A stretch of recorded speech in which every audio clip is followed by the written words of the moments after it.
गर्मी के दिनों में दोपहरी को बेतवा नदी के तट पर सन्नाटा पसरा हुआ था। तपती लू के थपेड़े अपने साथ हवा के सूखे घास के तिनके और पत्ते उड़ाकर यहाँ से वहां घूमते से नजर आ रहे थे। बेतवा के तट पर ही भैरव बाबा का एक मंदिर बना है। इसके बाहर एक बड़ा पीपल का पेड़ और एक नीम का पेड़ है। ये दोनों पेड़ गर्मियों के दिनों में शीतल घनी छाया देते हैं। इसी कारण अक्सर पथिक यहाँ रुक जाते हैं और बाबा भैरवनाथ के दर्शन कर थोड़ी देर विश्राम करके आगे बढ़ जाते हैं। नीम के पेड़ के नीचे कई दिनों से एक बुढ़िया ने अपना बसेरा बना लिया था। देखने में वो किसी शहर की नजर आती थी, वो किसी संभ्रांत घर की नजर आती थी, पर अब वो फटे कपड़े और एक जैकेट लिए यहाँ पड़ी रहती थी। आज लगभग 16वां दिन था। मंदिर में जो थोड़ा बहुत प्रसाद चढ़ता था या कभी कोई राहगीर उसे जो खाना पकड़ा देता था, उसी से उसका गुजारा होता था। राजेंद्र घुमक्कड़ स्वभाव का व्यक्ति था। वो अकेला ही मोटरसाइकिल उठाकर तपती लू में भी यहाँ से वहां प्राकृतिक नजारों का आनंद लेने के लिए घूमता रहता था। राजेंद्र के मम्मी पापा रोड एक्सीडेंट में मारे गए थे। उन दिनों राजेंद्र MBA फाइनल ईयर का स्टूडेंट था। अब राजेंद्र के आगे पीछे कोई नहीं था। इसी कारण थोड़ा स्वच्छंद प्रवृत्ति का होने के कारण वो प्राकृतिक दृश्यों का आनंद लेता, यहाँ से वहां घूमता रहता था। राजेंद्र का MBA फाइनल ईयर के दौरान ही नौकरी के लिए प्लेसमेंट में सिलेक्शन हो चुका था और वो अब एक मल्टीनेशनल कंपनी में मैनेजर के पद पर कार्यरत था। सप्ताहांत छुट्टी के शनिवार और इतवार को वो अपने दोस्तों और रिश्तेदारों के साथ यहाँ वहां घूमने में बिता देता था। आज वो उदयगिरी की गुफाएं देखने के लिए विदिशा अकेला ही निकल पड़ा। इतनी लंबी मोटरसाइकिल की ड्राइविंग उसके लिए एक आनंददायक यात्रा थी, कष्टदायक नहीं।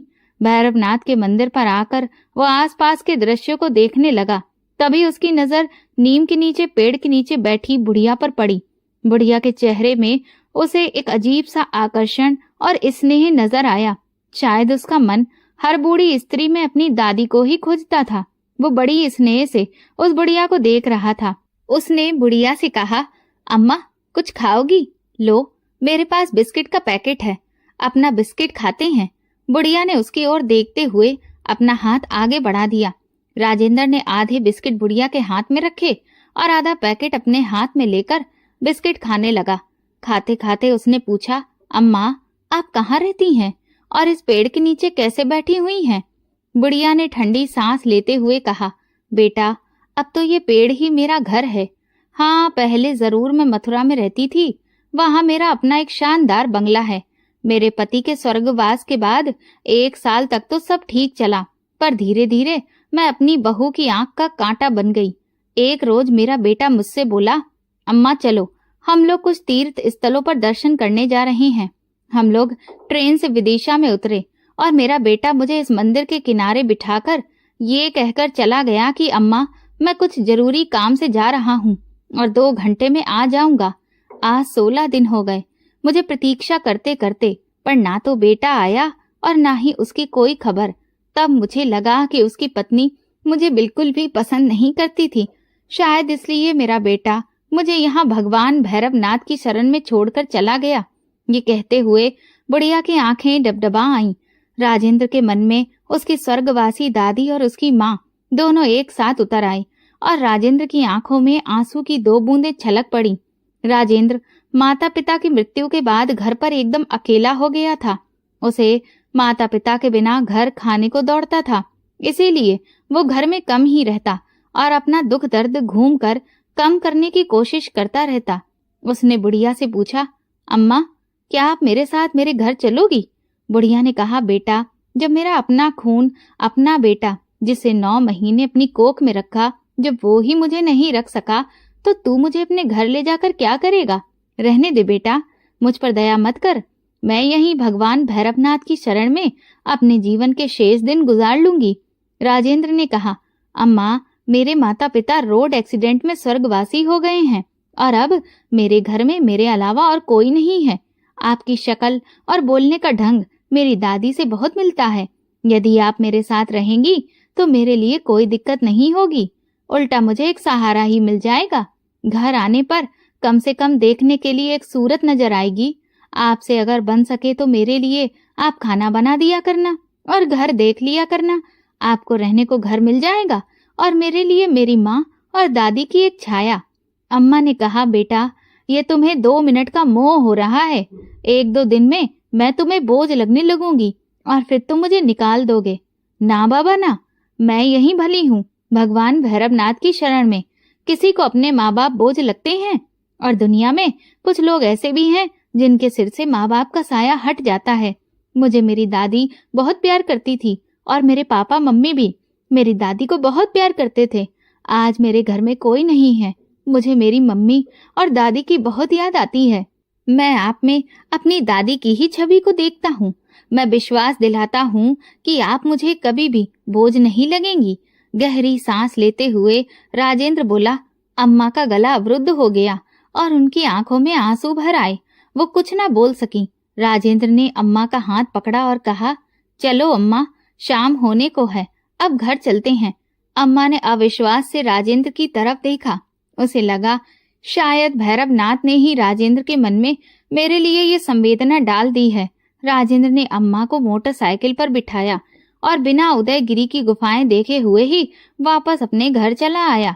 इस घटना को आज 6 माह हो चुके हैं। राजेंद्र अब नियमित तौर पर समय से घर आ जाता है। अम्मा जी खाना बनाकर उसके आने की प्रतीक्षा करती हैं और सोते समय उसके सिर पर स्नेह से हाथ रख देती हैं। सुबह राजेंद्र को उठने के पहले अम्मा जी भगवान की पूजा कर लेती हैं और राजेंद्र का नाश्ता और खाना बनाकर रख लेती हैं। अम्मा को यदि एक घर मिला है तो राजेंद्र को दादी और माँ का सच्चा प्यार। दोनों एक दूसरे को पाकर बहुत खुश थे। यही उन्हें बाबा भैरवनाथ की देन है।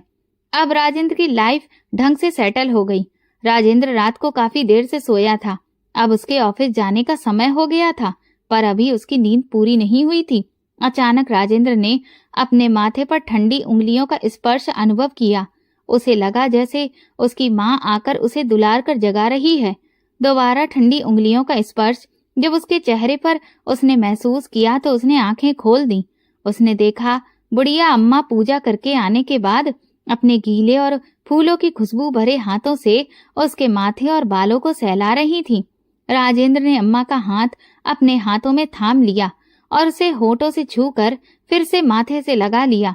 उसके हाथ अपने आप अम्मा के पैरों को जा पहुंचे और अम्मा के हाथ अपने आप आशीर्वाद देने के लिए उसके सिर पर पहुंच गए।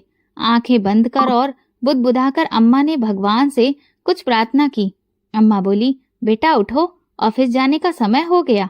राजेंद्र बोला, अम्मा, मेरे दोस्तों ने मेरे साथ मिलकर एक छोटी सी फैक्ट्री डालने का निर्णय किया है। आज से ऑफिस तो नहीं जाएंगे, बस इस फैक्ट्री की शुरुआत करनी है। दोपहर को 10 बजे फैक्ट्री की पूजा आपके हाथों से होनी है। आप तैयार रहिएगा। बेटा, खुद का धंधा तो खुद का ही धंधा होता है। आज तुमने सही राह चुनी है। समय के साथ साथ यही छोटी फैक्ट्री ईश्वर की कृपा, आशीर्वाद और तुम्हारी मेहनत से एक बहुत बड़ी फैक्ट्री में बदल जाएगी, ऐसा मेरा विश्वास है। कहते हुए अम्मा की आंखों में आशा के नए दीप जल उठे। फैक्ट्री शुरू हुए मात्र 1 साल हुई है, पर फैक्ट्री की ग्रोथ उसके तैयार माल की अच्छी क्वालिटी के कारण और उससे जुड़े लोगों की मेहनत के कारण बहुत तेजी से हो रही है। राजेंद्र अब एक और नई फैक्ट्री शुरू करने का विचार कर रहा है। राजेंद्र दिनों दिन व्यस्त और व्यस्त होता जा रहा है। अम्मा ने उससे एक दिन कहा, बेटा, सिर्फ काम ही जीवन का उद्देश्य नहीं होता। तुम्हें काम के लिए भी एक सहारे की जरूरत है। क्यों ना किसी एक अच्छी सी लड़की से तुम्हारा ब्याह कर दिया जाए। हाँ माँ, जीवन की व्यस्तता में और भागम भाग में कभी ये सोचने का समय ही नहीं मिला। अब इस काम को भी फाइनल कर ही लिया जाए। राजेंद्र की निगाहों में तुरंत संगीता की तस्वीर उभर आई। संगीता उसके मामा की बेटी की सहेली थी, जो पढ़ाई पूरी करने के बाद उसी के शहर में शायद कहीं नौकरी कर रही थी। राजेंद्र से उसकी मुलाकात कभी कभार हो जाती थी। उसका स्वभाव और शालीनता राजेंद्र को बहुत अच्छा लगता था। अम्मा और राजेंद्र संगीता के घर गए और शादी का प्रस्ताव दिया। संगीता के पापा ने तुरंत हाँ कर दी और संगीता दुल्हन बनकर अगले महीने ही राजेंद्र के घर आ गई। राजेंद्र जितना प्यार अम्मा जी को करता था, संगीता अम्मा जी के गुणों से और उनके स्नेह से उससे कहीं ज्यादा प्रभावित थी। अम्मा जी ने इस घर में उसकी माँ का स्थान ले लिया। न जाने कैसे अम्मा जी उसके दिल की हर बात जान लेती थीं और उसकी हर चाहत उसके कहे बिना ही पूरी कर देती थीं। समय बीतता गया और राजेंद्र के घर में एक बेटा गीत और एक बेटी सरगम दो फूलों की तरह खुशियां बिखेरने लगे। हमारी अम्मा जी अब दादी बन गई थीं और अब उनकी मुख्य जिम्मेदारी राजेंद्र और संगीता नहीं अपितु गीत और सरगम हो गए। अम्मा जी का बिस्तर अब गीत और सरगम के कमरे में लग गया था। रात को सोने के पहले ढेरों ढेर कहानियां सुनाना और जागने के बाद एक बच्चा उनके गले से झूलता था तो सरगम पीठ पर झूलकर उन पर अपना बराबरी का अधिकार सा दिखाती रहती थी।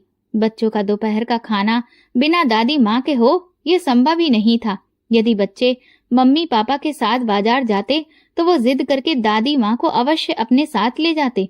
संगीता और राजेंद्र भी अपने दोनों बच्चों की जिम्मेदारी अम्मा जी को देखकर एकदम बेफिक्र हो चुके थे।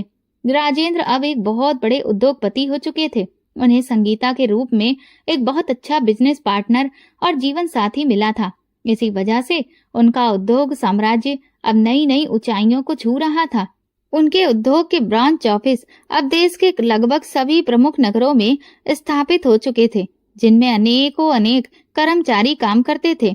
अम्मा जी का बेटा अंकित, जो उन्हें विदिशा के रेलवे स्टेशन पर उतारकर भैरवनाथ जी के मंदिर में छोड़ गया था, घर जाते समय अत्यंत अपराध बोध से ग्रसित था। अपनी निष्पाप और निरपराध माँ के साथ किया गया अन्याय उसे हर पल बिच्छू की तरह दंश देता रहता था।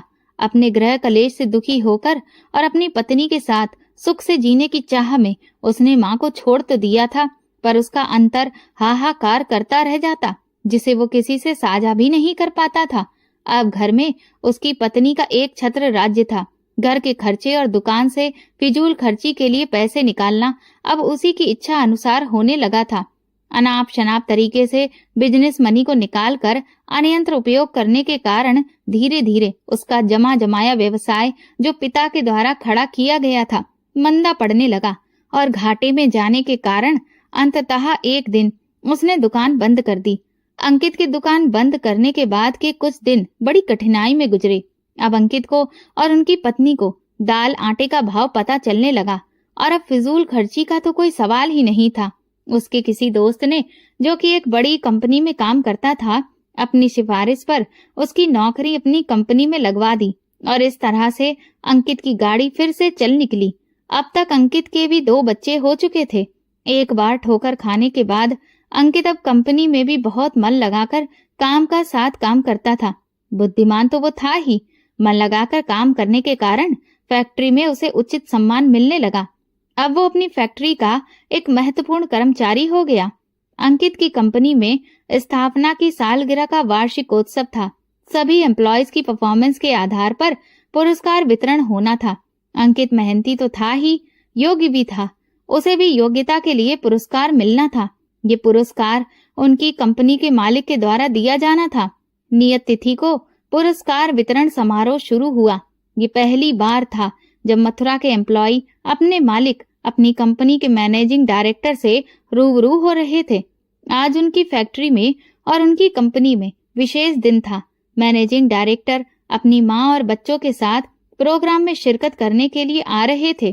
प्रोग्राम शुरू हुआ और पुरस्कार वितरण के लिए मैनेजिंग डायरेक्टर साहब से अनुरोध किया गया। मैनेजिंग डायरेक्टर स्टेज पर आए और उन्होंने कहा, आज हमारी कंपनी जो कुछ भी है हमारी अम्मा जी के आशीर्वाद से है, अम्मा जी की प्रेरणा से है। मैं पुरस्कार वितरण करने का सही अधिकारी नहीं हूँ।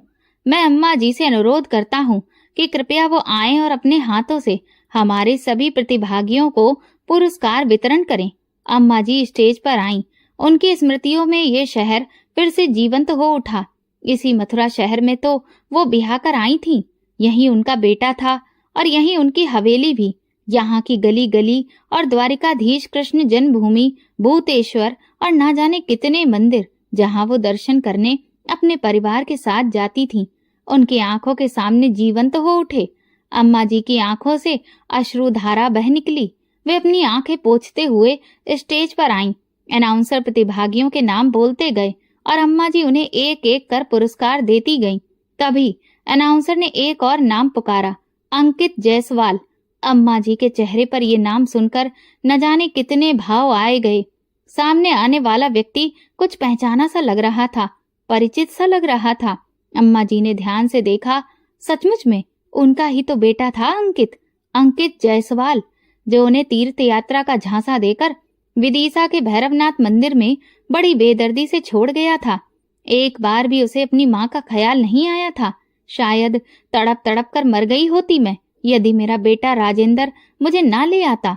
अम्मा जी की आंखों में प्यार और नफरत एक साथ उभर आए। उन्हें ऐसा महसूस हुआ जैसे सारी दुनिया तेज घूम रही हो। बड़ी मुश्किल से उन्होंने अपने आप को संभाला।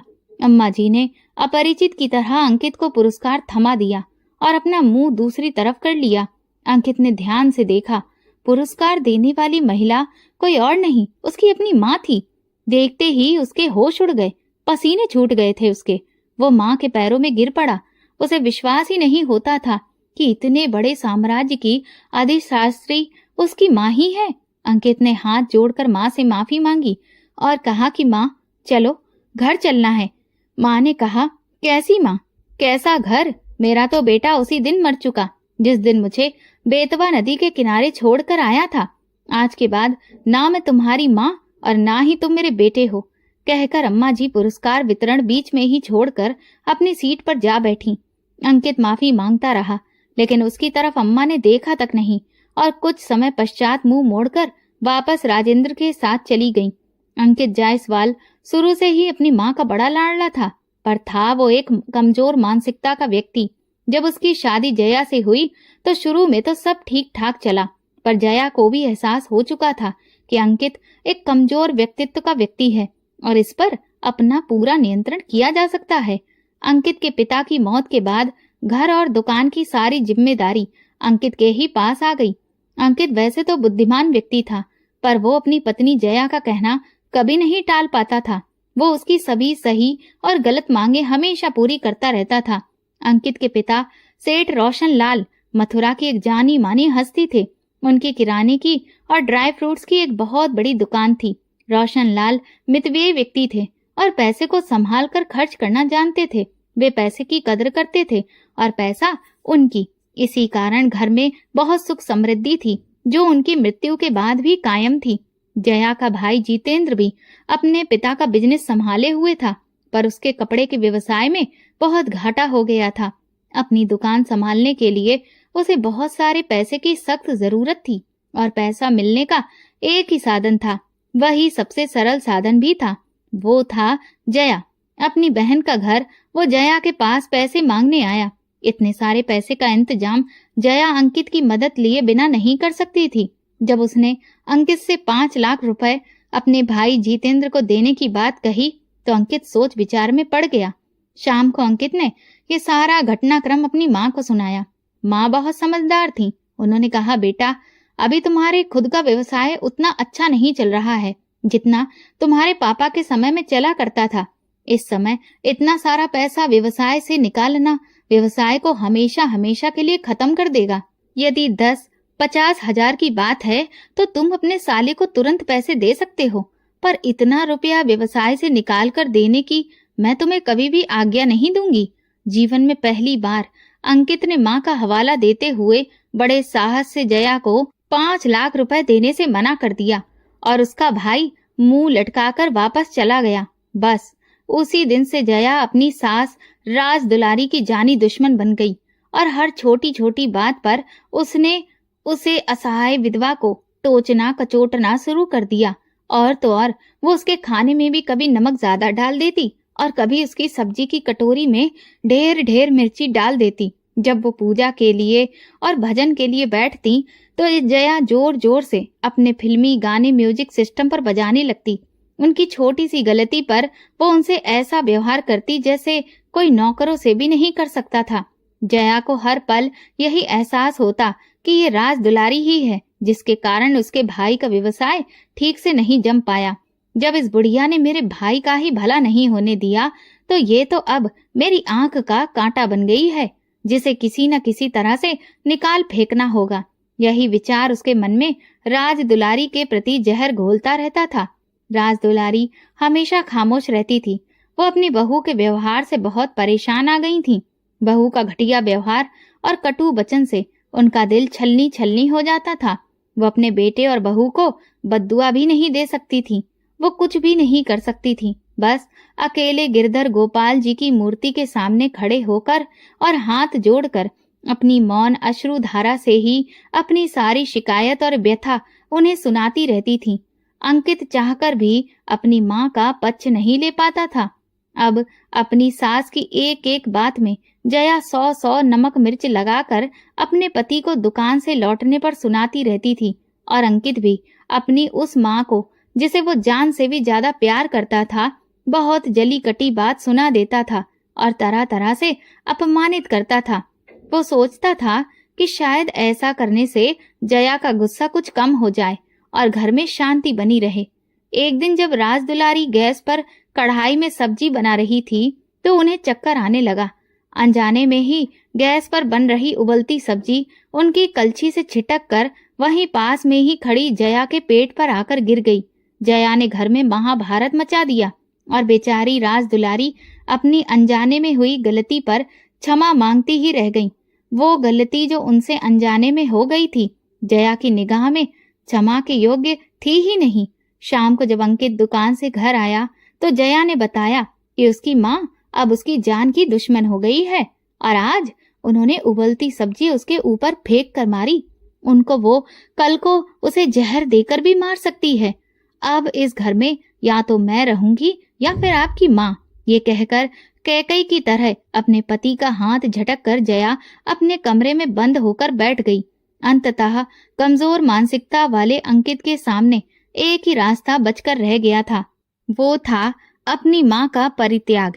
यदि वो अपनी माँ को वृद्ध आश्रम में छोड़ता है तो उसे समाज की जग हंसाई का भय था।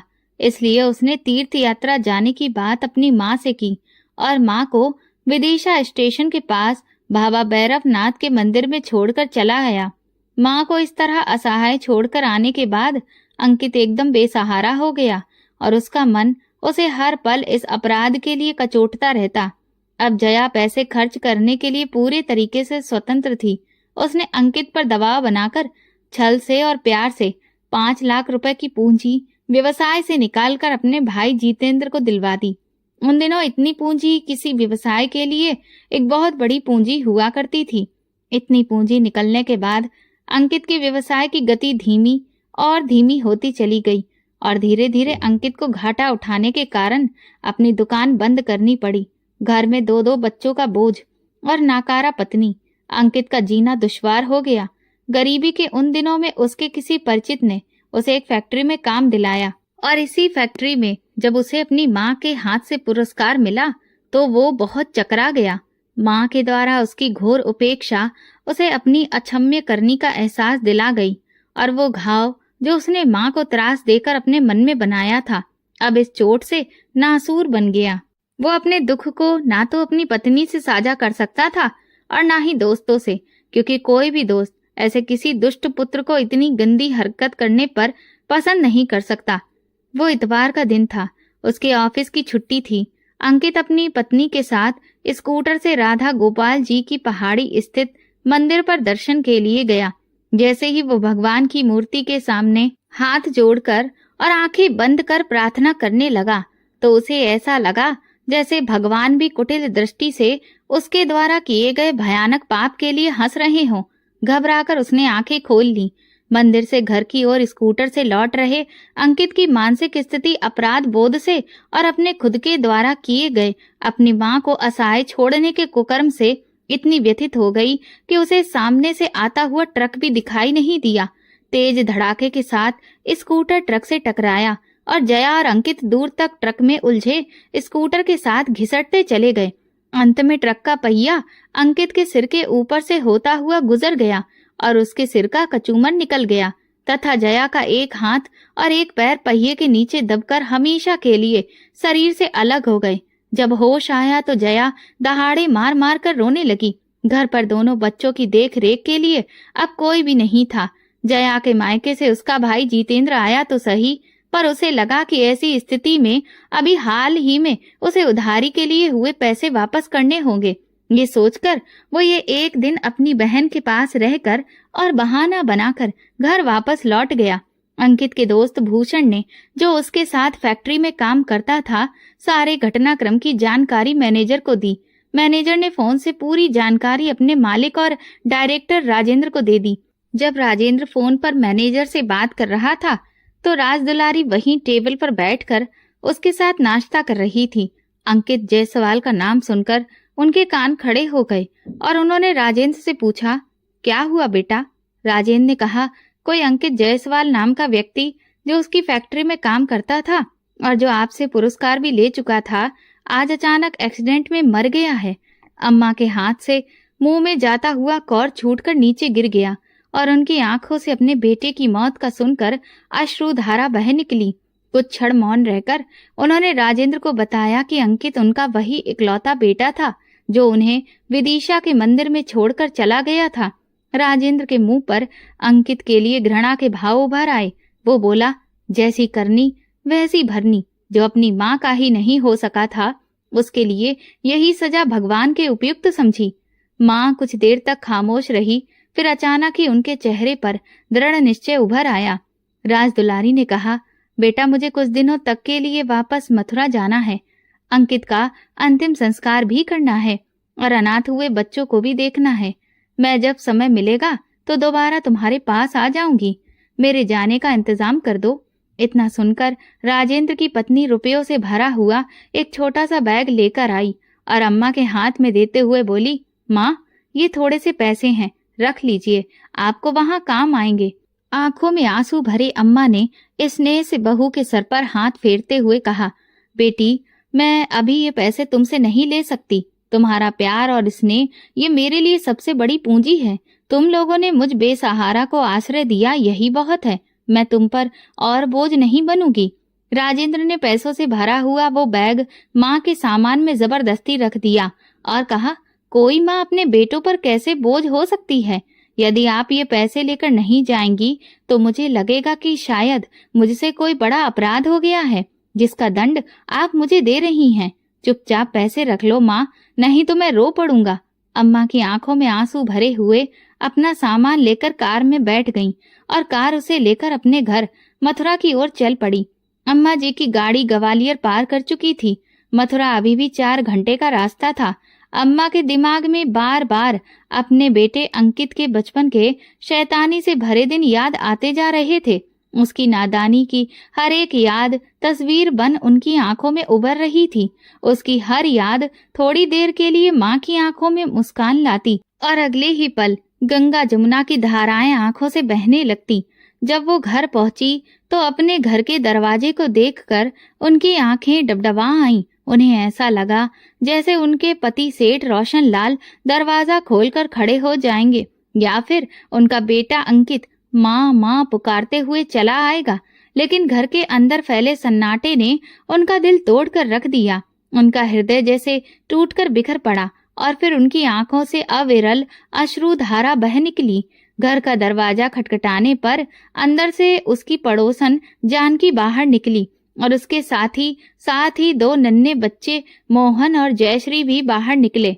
जानकी ने बच्चों को बताया कि ये तुम्हारी दादी माँ हैं जो तीर्थ यात्रा को चली गई थी, आज वापस आई हैं। अंकित ने माँ को विदिशा छोड़कर आने के बाद सभी को यही बता रखा था कि उसकी माँ हरिद्वार में और बनारस में तीर्थवास कर रही हैं और अब उनका संसार की मोह माया से विश्वास उठ गया है, इसलिए वो घर नहीं आएंगी। जयश्री और मोहन सहमे हुए से दादी माँ के पास आए और दादी माँ ने उन्हें गले से लगा लिया। जानकी ने बताया कि बहू के एक हाथ और एक पैर पूरे तरीके से कट गए थे। डॉक्टर ने बहू का हाथ तो जोड़ लिया पर पैर नहीं जुड़ पाया और बहू अभी भी अस्पताल में भर्ती है। उसे ठीक होने में कम से कम 20 दिन लगेंगे। जानकी ने बताया कि कैसे अंकित के सिर के छोटे छोटे टुकड़ों को उठाकर बैग में रखकर पुलिस लाश को पोस्टमार्टम के लिए लेकर गई थी और 1 दिन बाद ही उसका अंतिम संस्कार किया जा सका था। अम्मा गहरी सांस लेकर अपने बेटे की दुर्गति की कहानी सुनती रहीं और रोती रहीं। उन्होंने अब अपना मन स्थिर किया और अपनी बहू को देखने अस्पताल जा पहुंची। अर्धचेतन अवस्था में जया अपनी सास को देखकर शर्म, दुख और ग्लानि के कारण रो पड़ी। अपने एक हाथ से माँ का हाथ थामते हुए बोली, माँ देखो, मुझे मेरे सारे पाप कर्मों की सजा मिल चुकी है। आज मेरा पति मेरे साथ नहीं है और बच्चे अनाथ हो गए हैं। जिस भाई के लिए मैंने इतना सब किया, वही ऐसे गाड़ी समय में एक दिन रुक कर अपने घर चला गया। जिन रुपयों के कारण अपनी दुकान ही खत्म हो गई, वो भी उसने वापस नहीं किए। अम्मा ने जया के सिर पर हाथ फेरते हुए कहा, बेटी रो मत, भाग्य में जो लिखा है वही होता है। उसी के कारण मुझे और तुम्हें इतने दुख मिले हैं, लेकिन अब सब्र से काम लो बेटी। और हमारे सामने मोहन और जयश्री के संभालने की जिम्मेदारी है, और घर चलाने के लिए